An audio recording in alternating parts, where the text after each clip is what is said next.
পশ্চিমবঙ্গের জনতা এবার মুখ্যমন্ত্রী মমতা বন্দ্যোপাধ্যায়কে বিদায়ের রাস্তা দেখাবে। বিস্ফোরক ত্রিপুরার প্রাক্তন মুখ্যমন্ত্রী তথা লোকসভার সাংসদ বিপ্লব কুমার দেব বৃহস্পতিবার আগরতলায় এক সাংবাদিক সম্মেলন করে আসন্ন 2026 সালের পশ্চিমবঙ্গ বিধানসভা নির্বাচন নিয়ে মুখ্যমন্ত্রী মমতা বন্দ্যোপাধ্যায়কে কটাক্ষ করে ত্রিপুরার প্রাক্তন মুখ্যমন্ত্রী তথা লোকসভার সাংসদ বিপ্লব কুমার দেব বললেন, এবারের পশ্চিমবঙ্গের বিধানসভা নির্বাচনে জনতা মুখ্যমন্ত্রী মমতা বন্দ্যোপাধ্যায়কে বিদায়ের রাস্তা দেখাবে।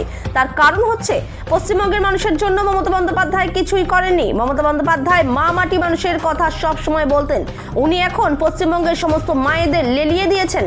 সন্ধ্যা 7টার পর কেউ যাতে রাস্তায় বের না হন, কারণ ধর্ষকরা রাস্তায় ঘুরে বেড়াচ্ছে। একজন মুখ্যমন্ত্রী হয়ে মমতা বন্দ্যোপাধ্যায় কি করে এই কথা বলতে পারলেন? পশ্চিমবঙ্গের মুখ্যমন্ত্রীর মমতা বন্দ্যোপাধ্যায়ের মাথা কাজ করছে না, তিনি কি করবেন না করবেন। পশ্চিমবঙ্গকে শেষ করে দিয়েছে মুখ্যমন্ত্রী মমতা বন্দ্যোপাধ্যায়। ত্রিপুরা থেকে বিক্রম কর্মকারের রিপোর্ট, বিগ নিউজ বাংলা। কঠিন কোনো শব্দ নেই। তো পশ্চিমবঙ্গের এপ্রিলে হয়তো বা ইলেকশন হবে দিনক্ষণ হিসাবে, নিশ্চিত জনতা এবার মমতা বন্দ্যোপাধ্যায়কে তার রাস্তা দেখাবে। আর এমনি তো উনি পশ্চিমবঙ্গের মানুষের জন্য কোনো কিছু করেননি। উনি মা মাটি মানুষের কথা বলতেন। উনি সমস্ত মায়েদেরকে লেলিয়ে দিয়েছেন। মায়েদেরকে বলছেন 7টার পরে না বেরো, কারণ সব করে পিসটা ঘুরে বেড়ায়। তো তোমরা 7টার পর না বেরো। তো আমি আপনাদের সামনে বলি, মমতা ব্যানার্জিকে যদি মমতা ব্যানার্জি মা বলতেন, মা তুই রাত্র 7টার পরে বেরোবি না, মমতা ব্যানার্জি কোনোদিন মুখ্যমন্ত্রী হতে পারতেন?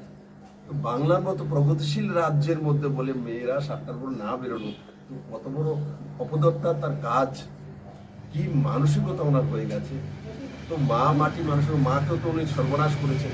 সবচেয়ে বেশি রেপ আর ধর্ষণ পশ্চিমবঙ্গের মধ্যে হয়। সবচেয়ে দুর্ভাগ্যের বিষয় যে কনভিকশন রেট সিঙ্গেল ডিজিট, ওয়ার্ল্ডে কোথাও নেই কনভিকশন রেট সিঙ্গেল ডিজিট। তার কারণ হচ্ছে কারণ পুলিশ ইনভেস্টিগেশন করে না, আর তার মমতা ব্যানার্জির ডাইরেক্ট হস্তক্ষেপের কারণে। যে হলো মা মাটি, উনি ওনার ভাইপোকে বিক্রি করে দিয়েছেন, ওনাকে দিয়েছেন সমস্ত কিছু ওনার হাতে। তো মাটি তো ভাইপো নিয়েও চলে গেছে। আর মানুষ তো পশ্চিমবঙ্গ ছেড়ে পালাচ্ছে। 1.5 কোটি নজওয়ান যে সময় এক সময় ছিল ভারতবর্ষের থেকে রোজগার করার জন্য মানুষ কলকাতাতে যেত, এখন কলকাতা থেকে ছেলে মেয়ে পালিয়ে 1.5 কোটি ছেলে মেয়ে বাড়িঘর ছেড়ে রোজগারের সামান্য ভাত খাওয়ার জন্য, ভাত ডাল খাওয়ার জন্য ভারতবর্ষের বিভিন্ন প্রান্তে ছোট ছোট চাকরি করে 10,000 15,000 টাকা, যেটা বাংলার ইতিহাস ছিলই না। এই হচ্ছে পশ্চিমবঙ্গের অবস্থা। আপনারা নিশ্চিত থাকবেন মানুষের জবাব।